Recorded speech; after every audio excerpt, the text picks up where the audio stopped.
Maintenance Engineer Briggs stood in the pristine airlock of the Celestial Paradise Resort and Casino, looking at the 3-page list of prohibited items while wondering if the galaxy had collectively lost its mind. The list included advanced weaponry, biological contaminants, reality-altering substances, and, inexplicably, footwear designed for planetary surface combat. He was wearing work boots. "Sir," announced the resort security chief, a crystalline being whose species apparently communicated through controlled light refraction, "you must remove your combat armor before proceeding to the maintenance sectors." Briggs looked down at his standard-issue coveralls, utility belt, and steel-toed boots. "Combat armor? The protective exoskeleton you are wearing clearly exceeds civilian specifications for personal defense equipment. This is a jumpsuit." The security chief's internal luminescence shifted to patterns that the universal translator rendered as deep concern mixed with administrative confusion. Behind him, 2 additional security officers, one resembling an oversized praying mantis, the other looking like someone had crossed a bear with a filing cabinet, flanked the checkpoint with the kind of nervous energy typically reserved for bomb disposal. "Sir, our scanners indicate multiple layers of defensive materials, integrated tool systems, and what appears to be environmental protection, rated for Class 7 hazardous conditions." "Yeah," Briggs said, unzipping his jacket to reveal a flannel shirt underneath. "It gets cold in space." The collective intake of breath from the 3 security officers suggested he'd just admitted to something far more sinister than basic temperature management. "He admits to environmental manipulation capabilities," whispered the mantis-like officer to his colleague. "Sir," the security chief continued, his light patterns now cycling through what looked like panic mixed with procedural uncertainty, "you must remove the armor and submit to standard biological scanning." "This isn't armor. This is my work uniform." Briggs gestured to his clothing with the patience of someone who'd spent 20 years explaining obvious things to people who should know better. "Coveralls, work boots, tool belt, jacket, standard maintenance gear. The uniform incorporates defensive technology beyond anything in our databases." Briggs stared at the security chief for a moment, then slowly unclipped his utility belt and held it up. "Screwdriver, wire strippers, multi-tool, flashlight, and a sandwich. What part of this is defensive technology?" The security officers immediately retreated several steps. "He's displaying the weapon systems," the bear-filing cabinet hybrid hissed. "Alert the station commander." "It's a sandwich," Briggs said flatly. "Ham and cheese. Do you want to see it?" "Do not remove the biological component from its containment unit." Briggs paused in the act of unwrapping his lunch. "Biological component? Sir, please step away from the organic weapon and assume a non-threatening posture.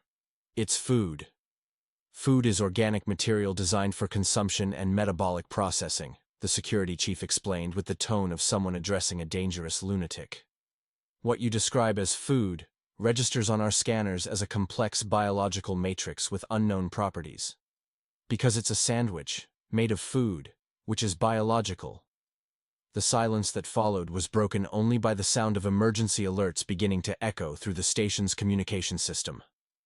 "Station Commander to Security Checkpoint 7, crackled a voice over the intercom. "Report status of the human infiltration situation." "Infiltration situation?"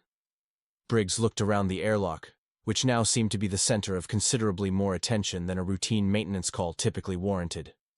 Through the transparent aluminum barriers, he could see various alien species gathering to observe the proceedings with the kind of morbid fascination usually reserved for natural disasters.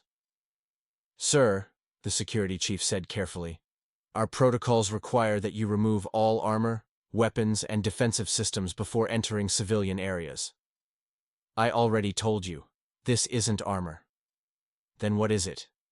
"Clothes." "Clothes? Things you wear so you don't freeze to death, cook in radiation, or get dissolved by industrial cleaning solvents." Briggs gestured to his outfit again. "Basic survival gear." The security chief's light patterns shifted to something the translator interpreted as existential horror. "You require external protective systems for basic survival?" "Everyone requires external protective systems for basic survival," That's why they're called clothes. But our species evolved natural protection against environmental hazards. Congratulations, humans didn't. We had to figure out how to not die from exposure, so we invented pants. The mantis-like officer had been frantically consulting what appeared to be a military database on his handheld device. Sir, the human describes a dependency on artificial protective systems for survival in normal environmental conditions. Right. And? This suggests that without these systems, humans would be vulnerable to standard atmospheric conditions. Also right. What's your point? The point, the security chief said slowly, is that no species in galactic civilization requires artificial protection to survive in controlled atmospheric environments. Briggs blinked.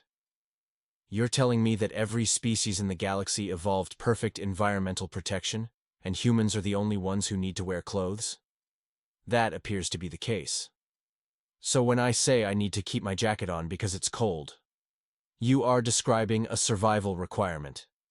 And when I say these boots protect my feet from sharp objects and industrial chemicals, you are describing life support equipment. Briggs looked down at his perfectly normal work clothes, then back at the three security officers who were now maintaining what appeared to be a respectful distance from someone with a severe medical condition. Let me get this straight. You think my work uniform is armor because your species don't need protection from environmental hazards? Correct. And you think my tools are weapons because you've never seen a screwdriver? Also correct. And you think my lunch is a biological weapon because your people don't eat food? We consume nutrient paste delivered through atmospheric processing systems. Briggs stared at them. That's the saddest thing I've ever heard. Sir, you still have not removed your armor. Because it's not armor. It's clothes. I take them off, I die. The security chief's luminescence pattern shifted to something that looked like profound confusion mixed with dawning horror. You die? From exposure, yeah. Humans are pretty fragile without protection. So the protective systems are integrated? Into my survival, sure. Permanently? Until I get somewhere with controlled atmosphere and temperature, yeah. The security chief turned to his colleagues, his light patterns now cycling through what appeared to be urgent consultation protocols. He cannot remove the armor, he announced finally, because it is integrated with his life support systems. That's not what I... Sir, we apologize for the misunderstanding. We did not realize you were a cybernetic organism.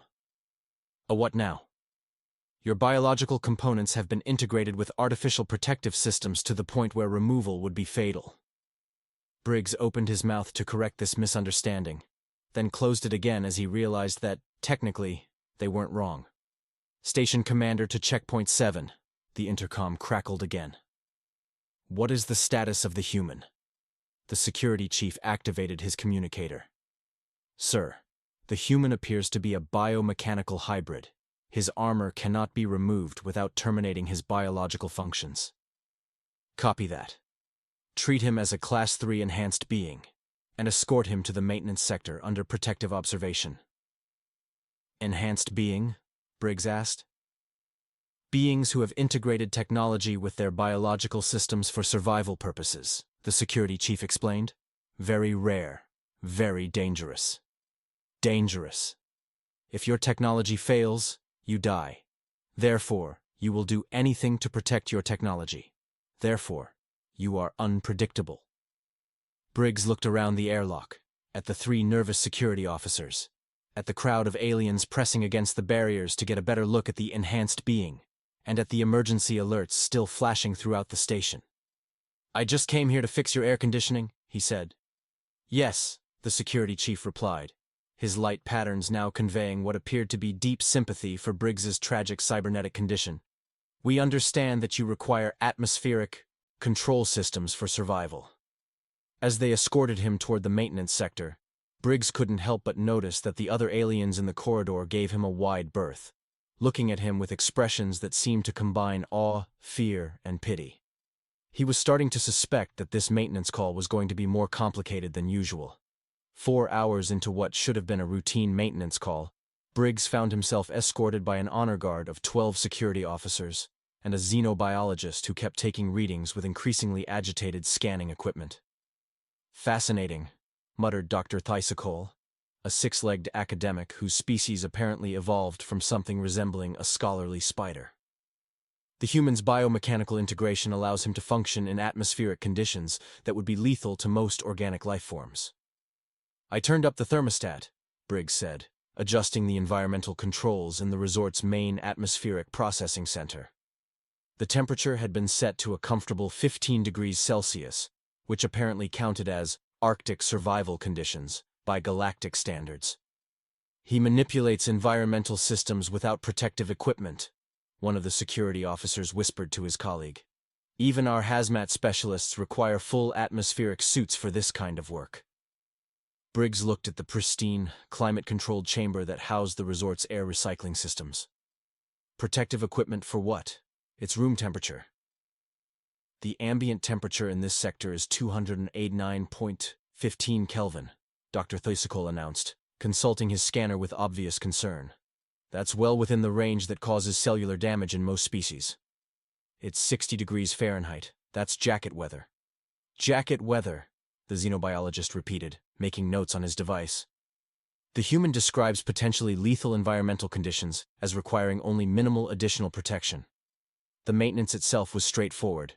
Replace some filters, recalibrate the humidity controls, and check the backup systems. Standard procedure for any atmospheric processor. The problem was that every action Briggs took was being interpreted as evidence of superhuman capabilities. "He's entering the radiation containment area," announced the lead security officer as Briggs opened the door to the UV sterilization chamber. "It's not containment, it's just where the UV lights are." Briggs pulled on his safety glasses and stepped into the chamber to replace a burnt-out sterilization lamp. "Standard precaution.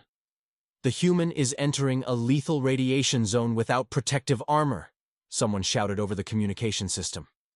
Through the transparent barrier, Briggs could see the assembled observers backing away from the chamber as if he were about to detonate a nuclear device. The UV lamps, designed to sterilize the air supply, were apparently considered a Class 5 hazardous environment by Galactic safety standards. "He's operating in direct electromagnetic radiation exposure," Dr. Thysicol said, his scanner now making alarmed beeping sounds.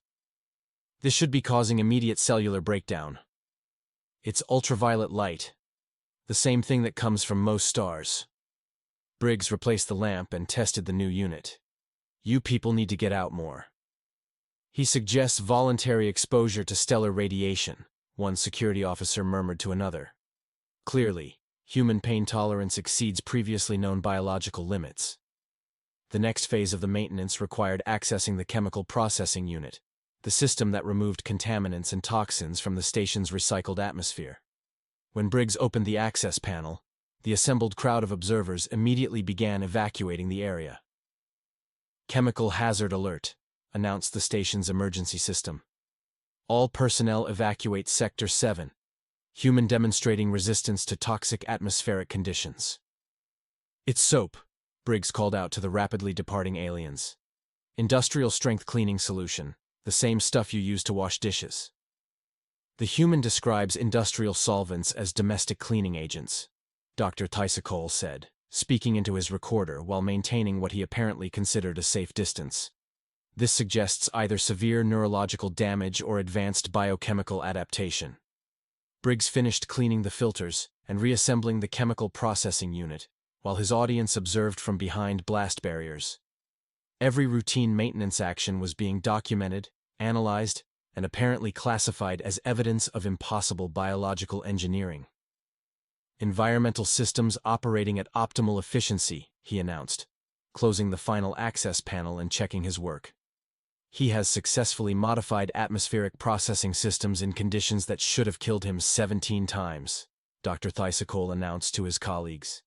"This represents either the most advanced environmental adaptation in galactic history, or what?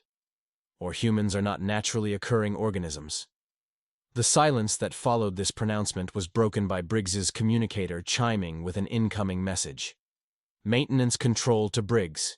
crackled the voice of his supervisor back on Earth. Status report on the Celestial Paradise job. Environmental systems repaired and operational, Briggs replied. Though I'm starting to think these aliens have never seen basic safety equipment. Copy that. We've got another job lined up for you next week. Deep space mining station, complete atmospheric overhaul. Sounds good. Same rate? Standard hazard pay for Class 4 environmental work.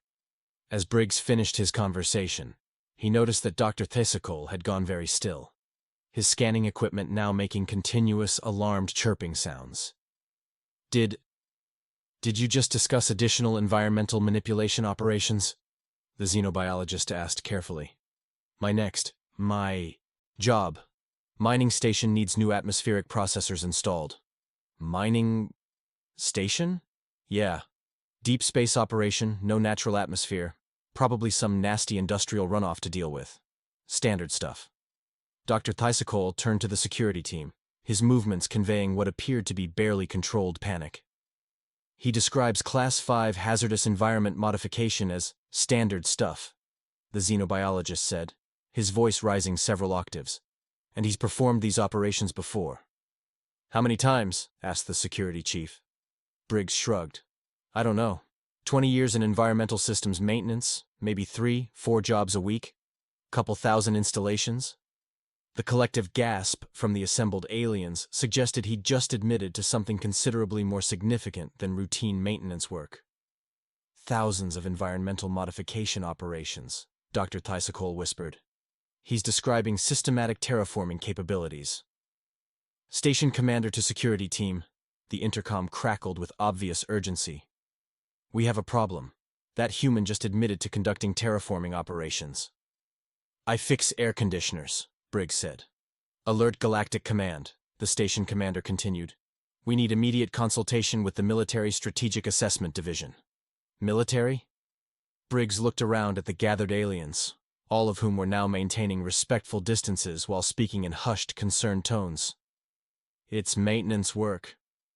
Sir, the security chief said carefully, your species appears to possess environmental manipulation capabilities that far exceed anything in our technological databases. Because we invented tools and protective clothing. And you describe these capabilities as commonplace among your species? Anyone can learn basic maintenance work. The security chief turned to Dr. Thysicol, who was now frantically consulting what appeared to be military tactical databases. Doctor, what are the strategic implications of a species with widespread environmental manipulation capabilities? They could alter planetary atmospheric conditions at will, the xenobiologist replied, his scanner still beeping anxiously. They could survive in environments that would kill invasion forces. They could terraform hostile worlds into habitable colonies. So they're a potential military threat? They're a definite military threat. Briggs listened to this conversation with the growing realization that his routine maintenance call had somehow escalated into an interspecies incident. I just wanted to fix your air conditioning, he said. By the time Briggs finished his maintenance report, 3 different military fleets had been placed on high alert. The Galactic Academic Council had convened an emergency session on human environmental manipulation capabilities, and 17 news networks were broadcasting live coverage of what they were calling the terraforming incident. I fixed a climate control system, Briggs said to the assembled delegation of military officers, xenobiologists, and what appeared to be a philosopher whose species communicated through interpretive smoke patterns. The air conditioning was running at the wrong temperature. The human described strategic environmental modification as fixing air conditioning, announced Professor Zixthul, whose academic credentials apparently included advanced degrees in human behavior analysis and theoretical warfare. This suggests either complete psychological dissociation from the magnitude of his actions or advanced military training designed to minimize the perceived significance of tactical operations. Or, Briggs said patiently, I fix air conditioners for a living, and that's literally what I did. Admiral Kexavorth, a heavily armored crustacean whose species had apparently evolved from militant lobsters, leaned forward in his chair. Maintenance Engineer Briggs, our military analysts have reviewed your operational parameters. You demonstrated the ability to function in lethal radiation environments, toxic atmospheric conditions, and extreme temperature variations without suffering biological damage. I wore safety glasses and a jacket. You describe advanced protective technology as common equipment. Because it is common equipment. Sir, interjected Colonel Tissamar, a beetle-like creature whose thorax was covered in what appeared to be academic achievement badges. Our research indicates that no species in galactic civilization possesses personal protective technology capable of the environmental resistances you demonstrated. Then you haven't been shopping at the right hardware stores. The smoke-patterned philosopher expelled a cloud that the universal translator rendered as profound existential confusion, mixed with military concern. Maintenance Engineer Briggs, Admiral Kexforth continued. You stated that thousands of members of your species possess similar capabilities. Anyone can learn basic maintenance work if they're willing to go to technical school. Technical school. Educational institutions, where they teach you how to fix things without dying. The silence that followed was broken by an urgent communication from the Admiral's aide. Sir, we're receiving reports from across the sector.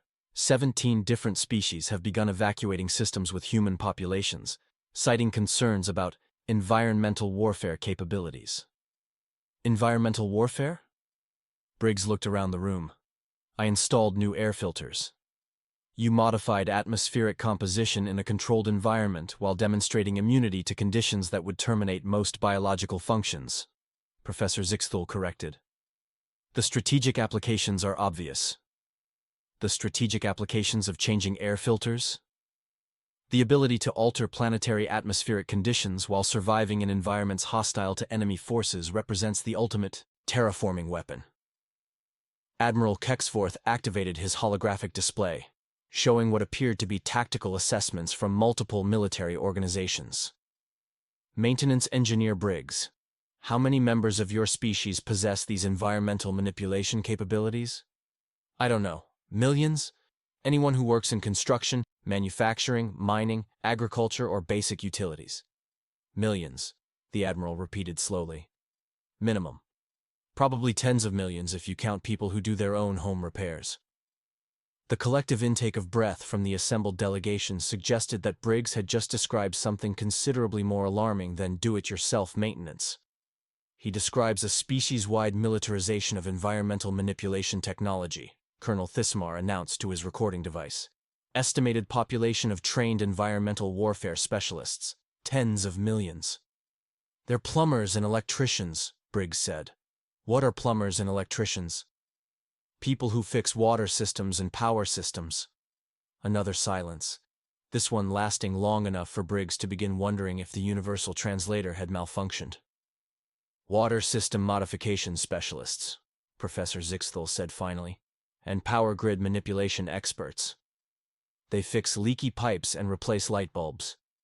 Strategic resource control and energy infrastructure specialists. Briggs rubbed his temples. Is there any normal human job that you people wouldn't classify as military? Define normal human job, Admiral Kexavorth requested. I don't know. Farmer? Agricultural terraforming specialist. Teacher? Information warfare and psychological conditioning expert. Cook? Biological warfare and chemical weapons specialist. Librarian? Intelligence gathering and data analysis operative. Briggs stared at the assembled delegation. You think librarians are spies? They collect, organize, and disseminate strategic information, Colonel Thismar explained. Obviously intelligence operatives. They help people find books. Intelligence dissemination through selective information access, Professor Zixthul corrected. Classic espionage methodology.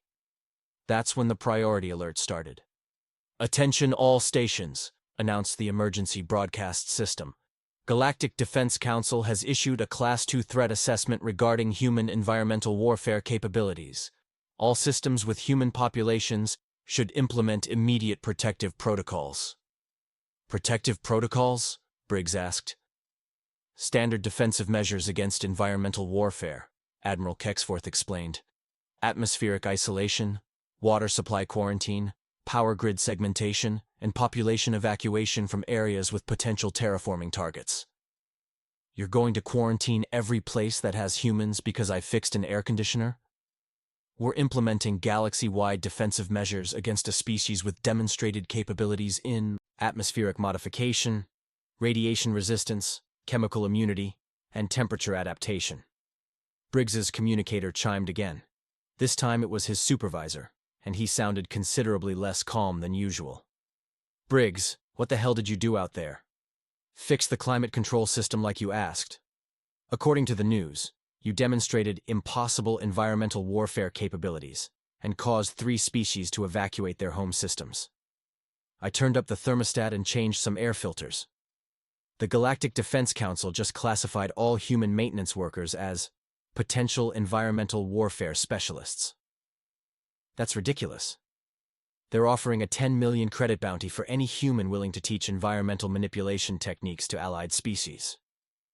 Briggs looked around the room at the assembled military officers, all of whom were now regarding him with expressions that combined fear, awe, and what appeared to be intense professional interest. 10 million credits? He asked. Per consultation, his supervisor confirmed. Apparently, there's a waiting list of 17 species that want to learn human environmental warfare methodology. Environmental warfare methodology? Basic maintenance work. Plumbing, electrical systems, HVAC installation. Turns out we're the only species in the galaxy that knows how to fix things without dying. Admiral Kexvorth leaned forward again. "Maintenance Engineer Briggs, would you be willing to provide consulting services to allied species? You want to pay me 10 million credits to teach people how to change air filters? We want to pay you 10 million credits per species to teach their technical specialists how to survive in environmental conditions that we previously considered unsurvivable. And if I refuse? Then the galaxy continues to live in terror of human environmental warfare capabilities. 3 different species remain in self-imposed exile, and we never learn how to fix our own climate control systems." Briggs looked at the holographic displays showing the galaxy-wide panic his routine maintenance call had triggered. News broadcasts, military alerts, academic conferences, and what appeared to be several newly formed religions all centered around humanity's impossible ability to work in mildly uncomfortable conditions. "This is insane," he said. "This is Tuesday," Admiral Kexvorth replied. "Will you accept the consulting position? To teach people how to wear safety equipment and not die from basic environmental hazards? To teach species across the galaxy how to survive and work in conditions that have previously limited our technological development, planetary colonization, and industrial capacity." Briggs considered the offer while watching news reports of massive evacuation fleets, emergency military conferences, and academic papers with titles like Human Biomechanical Integration, The End of Environmental Limitations. "Fine," he said finally, "but I'm bringing my own tools." 6 months after the incident that historians would later call the Great Thermostat Crisis, Maintenance Engineer Briggs sat in his new office aboard the Galactic Environmental Safety Administration flagship, reviewing consultation requests from 43 different species who wanted to learn what they called human environmental mastery techniques. The office came with a view of 3 different star systems, a communications array capable of reaching every inhabited world in the galaxy, and a staff of 200 alien academics who hung on his every word about the strategic applications of changing light bulbs. "Daily briefing, sir," announced his assistant, an enthusiastic young Altarian whose species had evolved from something resembling a scholarly seahorse. "We have 17 new requests for basic atmospheric modification training, 12 species requesting instruction in radiation immunity protocols, and the Vegan Collective wants to know if you can teach them how to survive in temperatures below 300 Kelvin. "You mean room temperature? They call it Arctic warfare conditions, sir." Briggs leaned back in his chair, which had been specially designed to accommodate what the galactic furniture industry had classified as human environmental adaptation requirements, meaning it was built to support someone wearing clothes. "What's the situation with the Centauri mining operation?" "Complete success, sir. After your 3-day workshop on advanced protective equipment deployment, they've increased their operational efficiency by 340%. They can now work in conditions they previously considered uninhabitable. They learned to wear hard hats and safety vests. Yes, sir. Revolutionary technology." The communication panel chimed with the tone reserved for priority consultations from the Galactic Defense Council. "Administrator Briggs," came the familiar voice of Admiral Kexforth. "We need your expertise on an urgent matter." "Let me guess. Someone's air conditioning broke and they think it's an environmental warfare attack?" "Close. The Rigelian Republic is reporting impossible atmospheric conditions on a newly discovered planet. They believe it may be an artificial environment created by an unknown species with advanced terraforming capabilities." "And you want me to tell you if it's actually just a planet with normal weather?"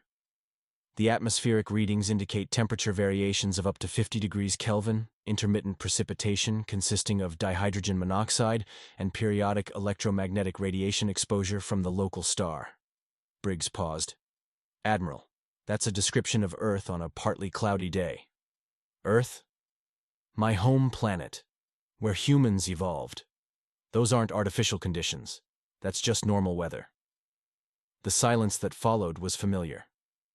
Briggs had learned to recognize it as the sound of alien civilizations having their fundamental assumptions about environmental science completely overturned. "Administrator Briggs," Admiral Kexforth said finally, "are you telling me that humans evolved on a planet with naturally occurring environmental warfare conditions?" "I'm telling you that humans evolved on a planet with weather." "Weather?" "Natural atmospheric variations, temperature changes, precipitation, wind, storms, the same kind of environmental conditions that exist on most habitable planets." "But how did your species survive?" "We learned to wear coats when it's cold and take them off when it's warm. We built shelters. We invented umbrellas." Another pause, this one accompanied by what sounded like frantic consultation with multiple databases. "Sir, our geological surveys indicate that 73% of potentially habitable planets exhibit similar environmental variation patterns to your homeworld." "Right. Most planets have weather, which means most planets are perfectly habitable if you just dress appropriately and maybe build some basic shelter." "Administrator Briggs, are you suggesting that we have been classifying perfectly habitable worlds as uninhabitable simply because they have environmental variation?" "That would be my professional assessment, yes." The communication channel erupted with what sounded like a very large meeting breaking into excited discussion. "Sir," Admiral Kexforth said when the noise subsided, "if your assessment is correct, this could revolutionize galactic colonization efforts. I could teach people how to check the weather before they leave the house, sure. The economic implications are staggering. Access to thousands of additional habitable worlds, resources, strategic locations. And all you have to do is learn how to wear appropriate clothing. Administrator Briggs, the Galactic Council is prepared to authorize unlimited funding for a comprehensive education program in human environmental adaptation techniques." Briggs looked out his office window at the galaxy that had spent 6 months in various states of panic over humanity's impossible ability to function in mildly uncomfortable conditions. "Admiral, let me ask you something. How did galactic civilization develop advanced space travel, energy weapons, and faster-than-light communication without ever figuring out how to dress for the weather? Our species evolved on worlds with stable environmental conditions. We developed technology to maintain those conditions in artificial environments. The concept of adapting to environmental variation rather than eliminating it never occurred to us. So when you encounter a planet that's too hot, you don't think, maybe we should wear lighter clothing. You think, this planet is uninhabitable." "Correct. And when you encounter a planet that's too cold, you don't think, maybe we should wear warmer clothing. You think, this requires advanced technological solutions." "Also correct." Briggs rubbed his temples. "The entire galaxy has been limiting itself to planets that don't require weather-appropriate clothing. That is an accurate assessment of our colonization strategies. How many species are we talking about? Current galactic civilization includes approximately 847 member species across 12,000 inhabited systems. And none of you ever thought to try wearing a jacket? Environmental adaptation through personal protective equipment was not a concept that occurred to our evolutionary development." That evening, Briggs sat in his quarters, reviewing the initial proposals for what the Galactic Council was calling the Great Environmental Adaptation Initiative. The program would teach basic weather-appropriate clothing, shelter construction, and environmental assessment to every species and galactic civilization. The projected results were staggering. Access to over 40,000 previously uninhabitable worlds, massive expansions in mining operations, agricultural development, and strategic resource access. Complete transformation of galactic colonization capabilities. All because humans had learned to wear pants. His communicator chimed with an incoming message from his old supervisor on Earth. Briggs, I just got a call from the Galactic Employment Council. They want to hire every human with basic technical training. For what? Environmental consulting. Apparently we're the only species in the galaxy that knows how to work outside when it's raining. That's probably accurate. They're offering standard consulting rates. 2 million credits per week, plus expenses. Per person? Per person. And there's a waiting list of about 300 species. Briggs looked around his office, at the certificates declaring him Supreme Environmental Adaptation Specialist and Galaxy's leading expert in atmospheric survival technology, and at the stack of consulting requests that grew larger every day. You know what the funny thing is? He said to his assistant, who was carefully taking notes on everything Briggs said in case it contained previously unknown environmental warfare secrets. What's that, sir? I still just fix air conditioners. The only difference is that now when I do it, 800 alien species think I'm performing miracles. Yes, sir. Very inspiring miracles. It's maintenance work. Revolutionary maintenance work that has transformed galactic civilization's understanding of environmental adaptation. Briggs leaned back in his chair and considered the absurd trajectory his career had taken. 6 months ago, he'd been a maintenance engineer making house calls. Now he was apparently the galaxy's leading expert in the strategic applications of wearing appropriate clothing. Sir, his assistant said carefully, there's one more item on today's schedule. The Galactic News Network wants to interview you about your new book. My what? Advanced Environmental Warfare, A Human's Guide to Surviving Tuesday. It's already been translated into 847 different languages and is currently the best-selling instructional manual in galactic history. I didn't write a book. You dictated basic safety procedures to our academic staff. They compiled it into a comprehensive guide to human environmental adaptation techniques. Briggs looked at the holographic display his assistant activated, showing what appeared to be a 400-page manual with chapters titled Strategic Clothing Deployment, Advanced Shelter Construction, and Surviving in Atmospheric Conditions Below 300 Kelvin. Chapter 7 is about wearing gloves when it's cold, his assistant explained helpfully. And this is a bestseller? The most important strategic manual published in the last 1,000 years, according to the Galactic Military Review. It's common sense. Yes, sir. Revolutionary common sense. Briggs stood up and walked to the window, looking out at a galaxy that had somehow managed to achieve interstellar civilization without ever figuring out that some situations require a jacket. You know what? He said finally. I think I'm okay with this. Sir? If the galaxy wants to pay me millions of credits to teach people how to check the weather before they go outside, that's fine by me. He turned back to his assistant. Schedule the interview, and see if you can get them to pay my standard consulting rate for media appearances. How much is your standard consulting rate? 2 million credits per appearance.